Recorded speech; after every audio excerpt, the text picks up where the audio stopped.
I cannot think of a more dangerous legislator up there, and perhaps not any in the whole United States.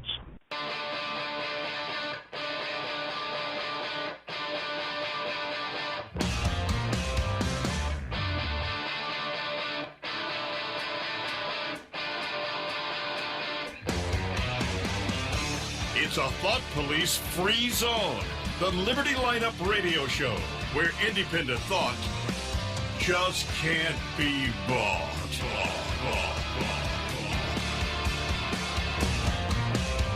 I'm an American. Red, white, and blue. And I'm a citizen of this world and of heaven. Some things were meant to be together. I believe in faith and freedom. Got a country too. I believe with faith and freedom. We're gonna make it through. I cannot think of a more dangerous legislator up there, and perhaps not any in the whole United States. Welcome to the Thursday segment of the Liberty Lineup with your hosts, Ben McClintock and Enoch Moore of DefendingUtah.org. This is the Naked Truth segment of the Liberty Lineup, where politics meets principles. Today, right now, we are going to be talking about a lot of hot things about the most corrupt legislators in Utah, which leads us to our segment that we've kind of been teasing for a while about the most corrupt legislators in the state. I cannot think of a more dangerous legislator up there, and perhaps not any in the whole United States. Wow. Holy cow, who's that guy? Well, and who was saying that? That was Scott Bradley, Ph.D., who's a constitutional scholar, been run for Senate in several times, and he ran as a Republican against Orrin Hatch. Unfortunately, the citizens of Utah didn't take advantage of that opportunity.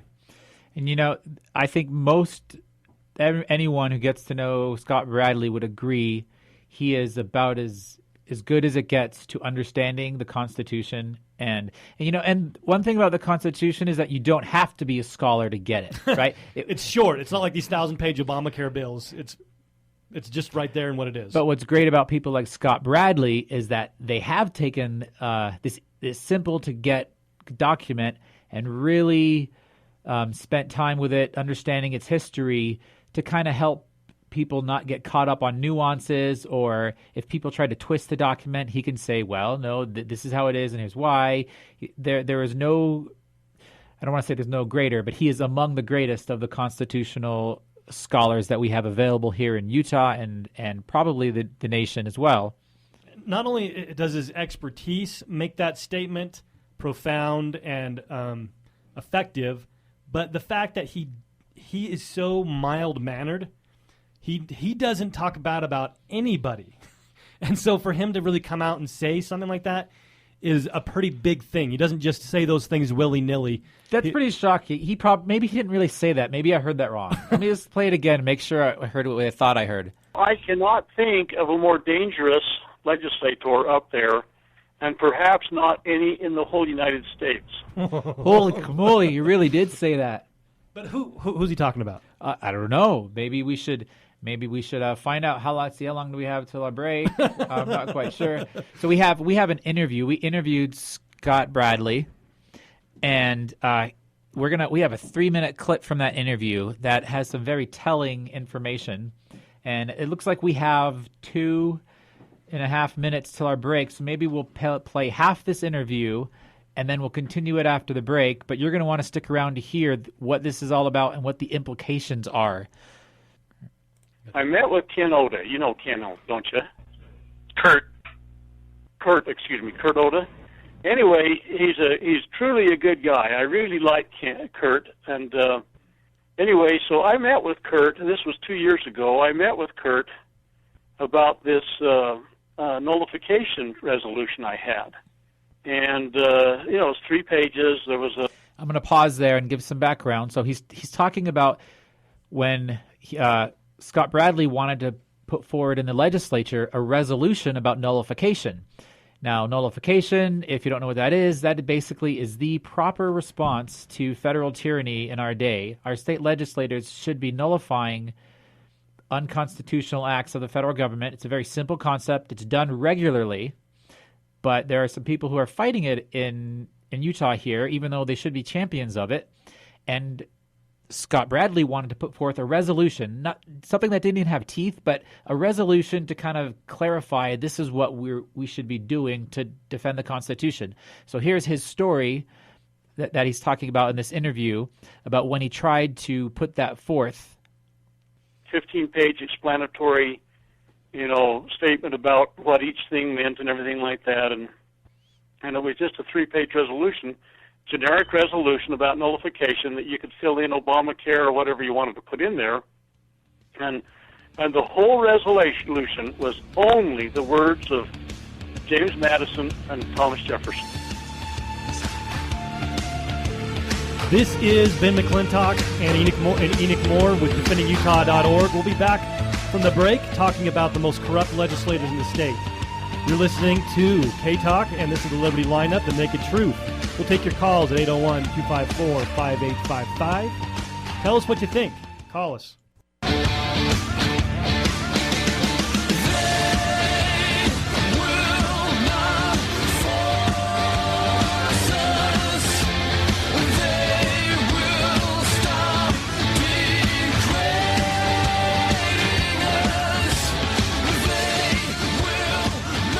This is Ben McClintock and Enoch Moore from DefendingUtah.org. You're back on K-Talk Radio, AM 630, k-talk.com, with the Liberty Lineup, the Naked Truth segment, sponsored by EOS Mobile, the cell phone service for conservatives. And we are talking about some major corruption in the legislature, people that are promoting themselves as being lovers of liberty, and they say all the right things, but their actions are completely different. I cannot think of a more dangerous legislator up there, and perhaps not any in the whole United States. So we've played that clip a couple times and getting into what is he talking about. So we have Scott Bradley telling his story. If you missed the beginning of what we played before the break, he's telling his story on when he tried to put forth a resolution to the Utah legislature that would clarify what nullification is and why it is a good thing and why it is the most important thing that our legislators need to be doing right now. There are many important things, but it is the key one in protecting the liberties of Utah from an overreaching federal government. So we're going to continue in this clip of our interview here now. I did not have to make up anything for it. And I explained that in my, kind of cover explanation. So I met with Kurt Oda and asked him if he would help run it through. And Kurt says, man, he says, I'm really not a constitutional guy, but I think I can get it to somebody that will do it, that will be good at it, and they'll be able to carry it. So I'm going, okay, fine. Well, anyway, comes back to me, he gave it to Ken Ivory. And Ken Ivory immediately deep-sixed it. He says, no, I'll write my own resolution. Well, they called me back and says, well, we can't run it. It's too long, 3 pages. So for crying out loud, how long is Obamacare, Anyway, it was too long because it was 3 pages, and they didn't understand it. And I'm saying, you know what? Number one, they didn't read it, and number two, they don't care to understand it. Right. So anyway, Ken Ivory wrote his own resolution that said nullification in the title, but it absolutely, unequivocally sidestepped the nullification issue and took a totally different approach. I mean, while it said nullification, it was absolutely not nullification. So Ken Ivory destroyed that nullification resolution. It was almost as if he didn't want anyone to understand what nullification was, if I didn't know better? That's what it sounds like. But Ken Ivory deep-sixed that purposely because... Purposely? So Ken Ivory, he's a Utah legislator from West Jordan. If nullification worked, all those arguments for a con went away. Holy cow. He's got to fight nullification, the actual remedy provided by the Constitution, for not waiting for everybody else to get involved. We can do this right here, right now, but he's got to fight it because he's got to put through his con. We're going to talk about that in a minute after this clip a little more. Right. Because we could kill each thing with a rifle shot rather than having to blow the Constitution apart with a shotgun. He did not want nullification to fly. He doesn't want anybody to understand it. They think it's racist, and it's basically out of the Civil War, and they've done that before, and it won't work. They don't understand diddly squat about it, but because Ken Ivory told them that, the other legislators believe that. See, he has this aura that he is the go-to guy on constitutional issues. That's what he's created himself with. Right. So, anyway, those just a few things of some pretty much first-hand knowledge I have, but I wasn't the guy that gave him the nullification one. Kurt was. So that happened a lot. We had that same thing with the nullification of Obamacare. Kurt gave that to Ken Ivory, and Ken Ivory, of course, deep-sixed it again. Wow. So we have two examples of Ken Ivory purposely taking a nullification bill and destroying it to make sure it doesn't work. And we have here a personal eyewitness testimony of why Ken Ivory is doing this. Ken Ivory is one of the biggest promoters of the CON, the Constitutional Convention, that we've talked about on this radio show before, which is something that is going to completely obliterate our Constitution. And the elite of this nation want that Constitutional Convention because George Soros. Ken Ivory is supporting a George Soros program that he's funding. George Soros wants the CON also. Liberals all over. In fact, the CON has been a liberal thing for many years. Yeah. And it's only recently that there's been a lot of propaganda to make it a conservative thing. The neocons have come in and tried to promote this liberal agenda to try and sucker conservatives into going along with it.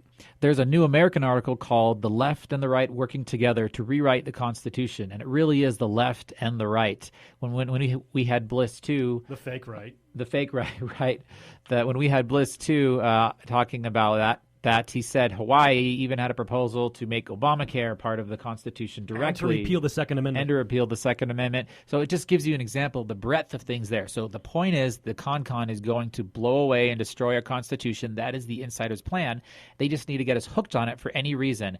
And Ken Ivory really wants that CON. Bad. And then this in is fact, why. He's lied to people about it. Like, there's people that are against the CON that are funding his efforts. And he's promised them, he says, I won't promote it here in Utah if you keep giving me your money. And so they said, okay, they'll do that. And then what's he do? Goes to the legislature and testifies in favor of these Constitution-destroying proposals. Ken Ivory puts the con in the con. So here is Scott Bradley's quote from our interview. This is it. This is why Ken Ivory fights nullification. If nullification worked, all those arguments for a con went away. Oh, man. So he's scared of nullification because nullification will restore our liberties. And he says, if people realize we have another solution and it works, then no one will want my con. And we don't have to get 38 other states to go along with this. We can do this right now by ourselves. We can tell the feds to take a hike right now. And again, if this is new to you as a listener, to understand the difference between nullification and a con, Scott Bradley also commented that in that little clip. We could kill each thing with a rifle shot rather than having to blow the Constitution apart with a shotgun. That's the difference. And nullification is done all the time. It started with Jefferson, recognizing that the states created the federal government and that they're the final arbiters of what the Constitution means and what the federal government's authorized to do. And so it started back in the original Founding Fathers days, is done today. 21 states have nullified a national ID that was passed in 2003. It was supposed to be enforced by 2009, and they've dropped the ball on it. I mean, the federal government's kind of let it go because the people are saying, no, we're not going to do it. If nullification worked, all those arguments for a con went away. Okay, so Ken Ivory will do everything to destroy nullification. Let's hear that again. If nullification worked, all his arguments for a con went away. We could kill each thing with a rifle shot rather than having to blow the Constitution apart with a shotgun. Nullification is the 10th Amendment. This is what all of our legislators need to understand nullification, and if they don't and they're unwilling to stand up for a nullification bill, then they're not good for liberty in the end. That is just a key piece of the puzzle that we need to test our legislators. So when the next election season comes up, that needs to be a question that we are asking them all the time. Do you support nullification, right? And look into voting history and have they supported it in the past? And even if many of them have to just start supporting it because it becomes popular, then great. We need legislators who will nullify. And in addition to the example we gave here, that Scott gave about his nullification resolution that Ivory destroyed, Ben briefly mentioned some legislation we were involved with, the healthcare nullification, that would have fully nullified Obamacare in Utah. And he destroyed that one as well. So he just can't take nullification. Now, we have a call on hold. It looks like we have... If you've got any comments on this, give us a call at 801-254-5855. We've got Lisa from Cottonwood Heights has a question about Ken Ivory. Lisa, are you there? Yeah, hi guys. I'm enjoying your show, and I didn't know all that about Ken Ivory, but I wanted to ask the question about what's going on in our valley here. Yeah. Concerning all of the apartment complexes that are being built everywhere.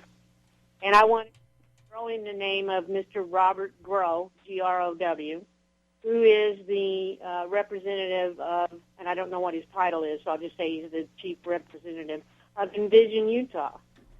And what I learned after reading Rosa Corey's book, The Green Mask, concerning Agenda 21 and then recently Agenda 2030, right.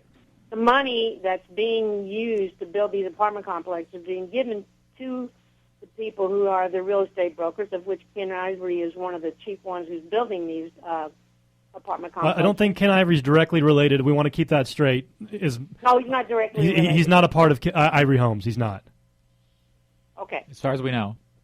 Okay, well, at any rate, what I wanted to bring out is that this money, and he's just one of the, he's just a gentleman that's involved in a lot of stuff that I don't like. Right. And I believe that he is in cahoots with all these people because they are getting this free money from international banks. It's not even banks from this country to build these apartment complexes to change the scenery of our country and the personality of our country and our constitution of this country by flooding it with immigrants of other countries, and they may be legal, they may not be legal, or they could be just fugitives. We don't know.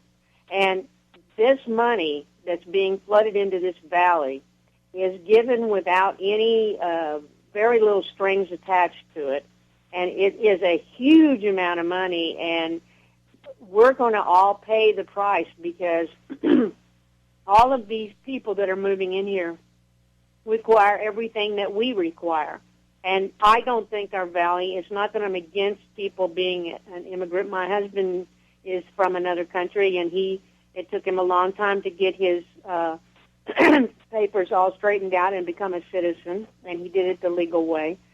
But I just feel like that this is something that's going on, and no one is paying attention to it.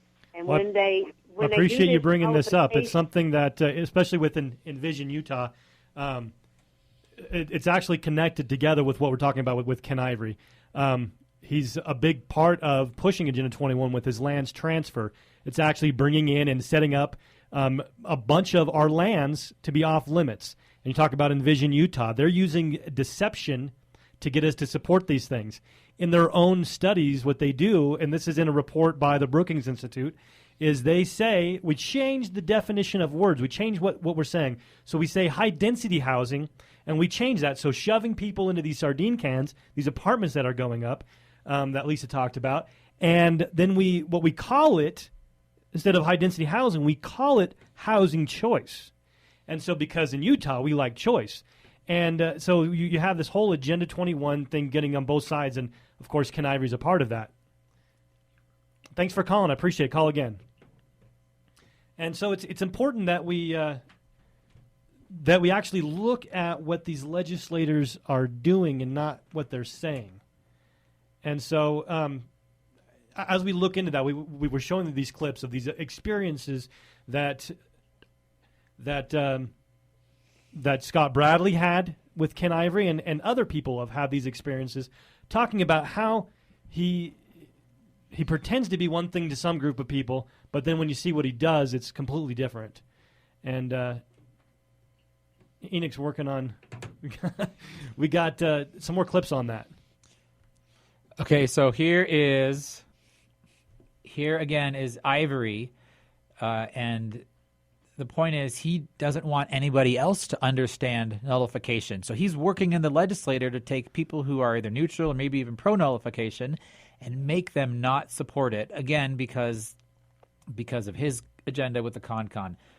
He did not want nullification to fly. He doesn't want anybody to understand it. They don't understand diddly squat about it, but because Ken Ivory told them that, the other legislators believe that.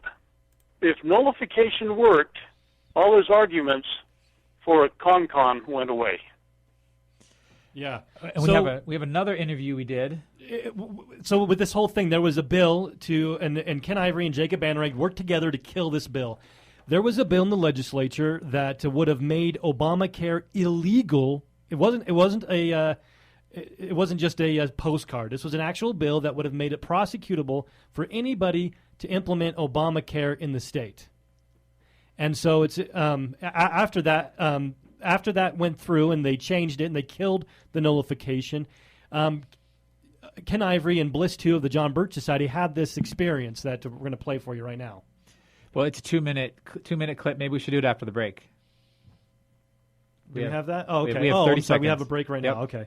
So, as we get that, it's important to understand kind of the background of what had happened. And so you've got Ken Ivory saying, I've got to kill these nullification bills. And, oh, no, we've got it through anyways. Oh, crud, what do I do? So he writes a new replacement bill, what they call a substitute, and they make sure that and so that they can say that they're doing nullification, but what they're actually doing is bringing in Obamacare to our state. We've got we are Ben McClintock and Enoch Moore, K-Talk Radio, AM 630, k-talk.com. We'll bring you the clips of what Ken Ivory did to threaten others that are promoting nullification, threatening people, and using physical force to get them and intimidate them to not go along with nullification.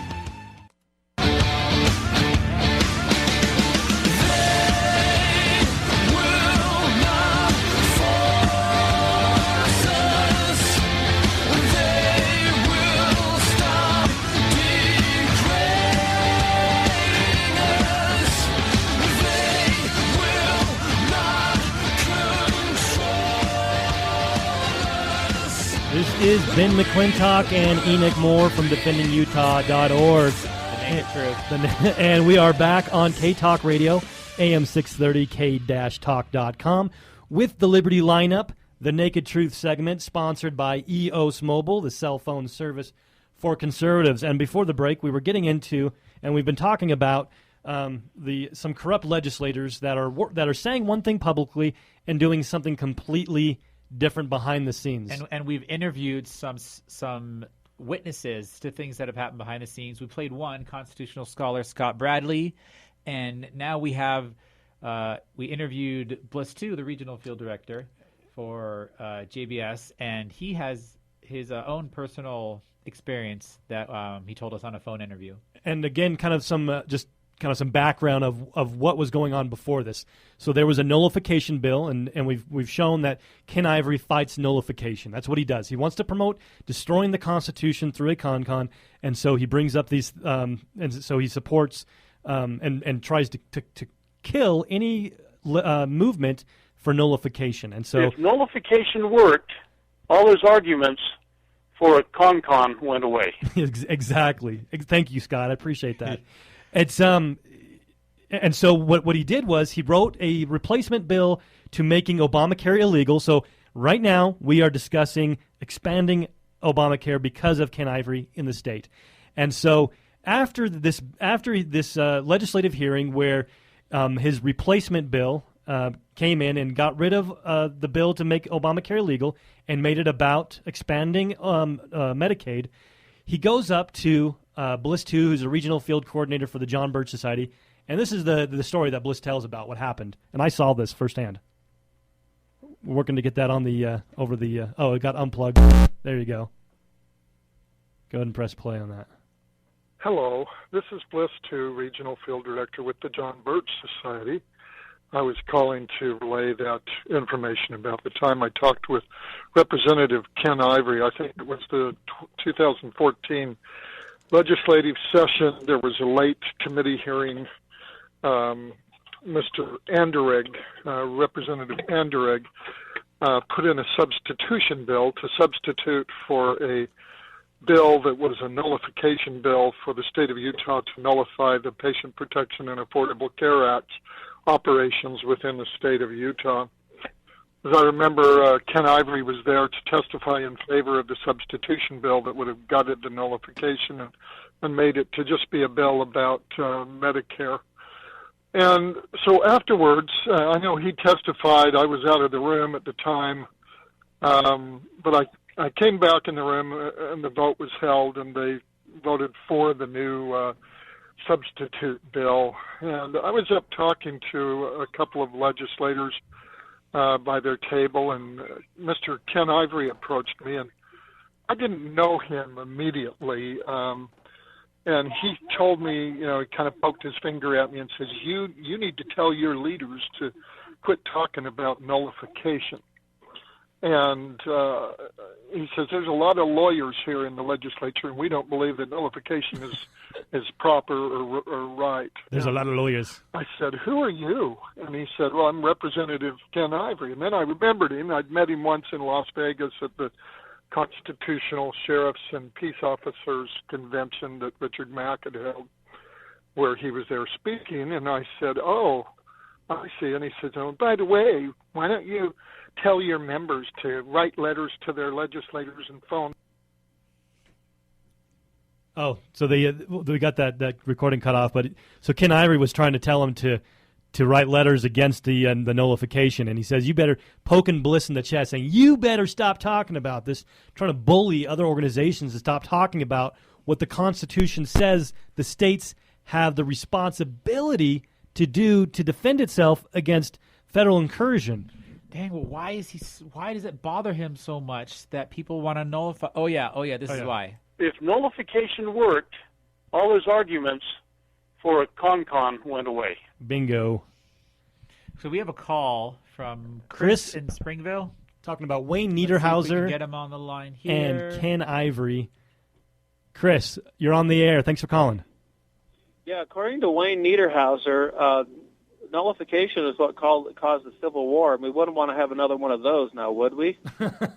That's what Scott Bradley was getting into. Is they try to say that it's about racism or whatever, and that's one of the most ridiculous things. I mentioned before that nullification is about enforcing the Constitution. And Wayne Niederhauser, he's involved. Another one of those guys is a con guy. And why do they got to fight nullification? Oh, I think if nullification worked, all his arguments for a con went away. Oh, exactly. So that would apply for Wayne or anyone who is promoting the con. Nullification would, because it works, then they don't need a con. Exactly. They want to change the Constitution that's ignored instead of enforcing it. Isn't that weird? Well, let me give you an illustration of what's going on here, and I'll use an analogy to do so. So a guy loses his wedding ring in the park, right? Right. And he looks and looks and looks all day, and then pretty soon nightfall comes. And he goes over a block away by the street where there's a light post with a light shining, and he begins to look for his ring there. And the guy walks by and says, "What are you doing?" And he says, "I'm looking for my ring." And he said, "Well, where did you lose it?" "I lost it over there in the park." "Well, why are you looking over here?" "Well, the light's better." See, we look for answers where they don't exist because it's more convenient. Right. If we ever get a con, we all know what's going to happen. It's going to be HE double toothpick for the Constitution. That's for sure. We have no control over the delegation. We have no control over representation. It's going to be a big, huge mess. And that's why these guys are promoting it, because their superiors, the people who pay them, and we don't always know who they are because it's behind closed doors, they have told them that this is where they want to go. This is what they need. Even though they ignore the Constitution, it's still there and in their way in a lot of ways. They've got to get rid of it, and that's why they're begging and they're fighting against nullification, because they need to have the con to really get their full grip. And that's why you've got nationally, you've got George Soros, and you've got locally, you've got Ken Ivory backing them up to do this stuff, and Wayne Niederhauser doing the same thing. And they're both involved in a lot of this Agenda 21 stuff as well. It's interesting how all these birds of a feather flock together. You know, he used to be on the radio on Thursdays between 9 and 10 before you guys cut on. And I'm pretty sure I'm one of the main people that ran him off of K-Talk. Good job. Because I would call in, I would pose my question, and they would try to hang up, and I'd call right back, and they'd hang up again, and I'd call back. They didn't want to have anything to do with me because I had those tough questions, and eventually they just stopped showing up at K-Talk. Politicians, for some reason, they just want to be told how good of a job they're doing. They don't want to be exposed on what their actual legislation does to us as the people. Well, I will admit, I'm not paying my dues. I don't have millions of dollars to help with their campaigns, so I guess I only have myself to blame, right? Right. Exactly. Well, hey, all right. Thanks, Chris, for calling. Call back. No problem. Doing a great job, guys. Keep up the good work. Thanks. Yeah, bye. So we've got these, out of the mouth of 2 or 3 witnesses, we can know the truth. And we've got 2 first-hand witnesses with their experiences showing what kind of bullying tactics that go on to get people to stop actually trying to enforce the Constitution. We've got this setup that's been used all throughout time, and they use these strawman tactics and try to link it to the Civil War, which is ridiculous. It's being used today. Thomas Jefferson every session somewhere there are nullification laws passed on a regular basis, and not just by the state legislature, but by local sheriffs and by juries nullifying unconstitutional and wicked laws. You've got right here in Utah, you've got the Iron County Sheriff told the feds, if you come in my state, in my county, without and try to go after one of my constituents, I'm going to arrest you. So you've got a sheriff threatening to arrest an IRS agent. That's nullification right there on the local level. And as individuals, whenever we say that's a wicked law, I'm not going to obey it, we're personally nullifying. Because as we learn in Frederick Bastiat's the law, is where does government get its authority? From the people. From the people. We learn that in the Declaration of Independence. It's the consent of the governed. We are the master. And so they can't. If I can't do anything, if I don't have the right to do something, I can't delegate that authority to my servant, the government. And there are some things that we do have the right to do that we have delegated to government. But we have to have that right inherently before we can delegate it. Right. And the things that we have delegated, that's what the enumerated powers in Article 1, Section 8 of the Constitution are about. Those enumerated powers are the valid authority of the federal government. And 80-90% of what they do is outside those enumerated powers. Another champion of the con who fights nullification is Jacob Anderegg from Lehigh, who's also now running for the Senate this year. And he wants to get your vote, but instead of he fought the nullification bill, and even online in discussions on Facebook, he talks about how you've got the supremacy clause and how the state has to do whatever the federal government says. Oh yeah, this is great. He said a whole bunch of things, well, before we get to what he said about the supremacy clause, which blows my mind, Constitution 101, we talked about how it's really a simple document to understand, and anyone can understand the Constitution enough to know when their legislators are doing the wrong thing, right? Even Right. if you're not a scholar. But so he was involved in that Obamacare nullification twist. He says he had a conversation online with us. He said, "You're just upset because I modified the nullification of Obamacare bill, a bill that would have been found unconstitutional." Right? So he's claiming, nullification is unconstitutional, and he's admitting, oh, yeah, I did that. You know, he kind of did the dirty work, but again, from the interview we just heard, we know it was Ivory behind the scenes who was sort of orchestrating that. But it shows you Ivory's influence over Anderegg in this situation. And what did he say about the let's see what he said about the Supremacy Clause.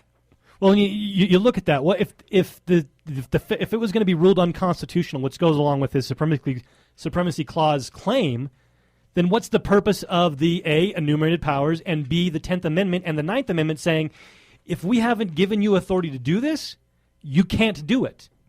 That just strips the argument right off the bat. The Supremacy Clause is valid within the enumerated powers. Right. When the Constitution says that the federal government can do this in pursuance of the Constitution. That means when you're dealing within the powers we've given you in this document. And that's where the Supremacy Clause is valid. So for someone to say, well, they can do whatever they want all the time, and that's what the Supremacy Clause means, shows either a willful twisting of the Constitution or just an ignorance of it. And many of us are ignorant of that until we just study it and read a book on it, and then it just makes sense. Or you read the Constitution itself, and it's like, oh, yeah, I see what it's saying. But he claimed, nullification would have been defeated in committee, and if passed, found unconstitutional. Fact, Jacob Anderegg claims. Nullification is found constitutional all the time and is rarely challenged, right, when you have a state legislature that... With the Real ID Act and the 21 states that nullified it, the federal government threatened them. They said, you guys won't be allowed to go on airplanes. That was back in 2009. Well, they just threaten stuff. They don't threaten to overthrow it because they know they can't. They just threaten to use their power to bully you. And so it's used all of the time. And we gave the example of the local sheriffs. You've got the examples of jury nullification. And you've got a case in Kansas. But we're going to take a break. As we're going, actually, we're out for the hour. Ken Ivory, 3 of the last 5 years, D and F grades from Libertas. That's something to remember. He is not conservative. He's not telling the truth. D's and F's for the 3 of the last 5 years. This has Ben McClintock and Enoch Moore from defendingutah.org. I cannot think of a more dangerous legislator up there